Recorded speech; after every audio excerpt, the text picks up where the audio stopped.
അസ്സലാമു അലൈക്കും. ഇന്ന് നമ്മളുള്ളത് ഇവിടെ പറവന്നൂര് മസ്ജിദിൻ്റെ ആണ് പോകുന്ന ഭാഗത്താണ്.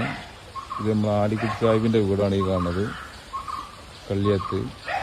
ഇത് നേരെ മുന്നിൽ നമ്മുടെ നെല്ലിക്കുന്ന് മേലെ ഭാഗം പോണത്. ഇതിൻ്റെ നേരെതാ പറവന്നൂർ പാടത്തപ്പിടിയ ഭാഗം. ഇത് അവിടെ അസന്റെ വീടാണ് കാണുന്നത്, പണി നടന്നുകൊണ്ടിരിക്കുകയാണ്. കാണാത്തവർക്കാണ്, കണ്ടവർക്കല്ലേ. നല്ല വെറ്റില കൃഷിയുണ്ട്, റോബസ്റ്റ് പഴം കാണുന്നുണ്ട്. നല്ല ഉഷാറായി ഇതാ തോട്ടിലൂടെ വെള്ളം എടുക്കുന്നുണ്ട്. 2-3 ദിവസമായിട്ട് നല്ല മഴ ഉണ്ടായതുകൊണ്ട് കുഴപ്പമില്ല. ഇതാ നല്ല ഒഴുക്കാട്ടാ, വെള്ളം നല്ല തെളി വെച്ച് വന്നിട്ടുണ്ട്. അപ്പം ഇന്ന് നമ്മളുള്ളത് പറന്നൂർ പള്ളിന്റെ ഭാഗങ്ങളാട്ടാ. അത് കഴിഞ്ഞിട്ട് പിന്നെ നമ്മളെ സംസുവിന്റെ പെര, അങ്ങേപ്പുറം അബിൻ്റെത്, അങ്ങേപ്പുറം സുരൂറിൻ്റെത് ഒക്കെയാണ്. കുട്ടികൾ സ്കൂളിട്ട് വരുന്നുണ്ട്.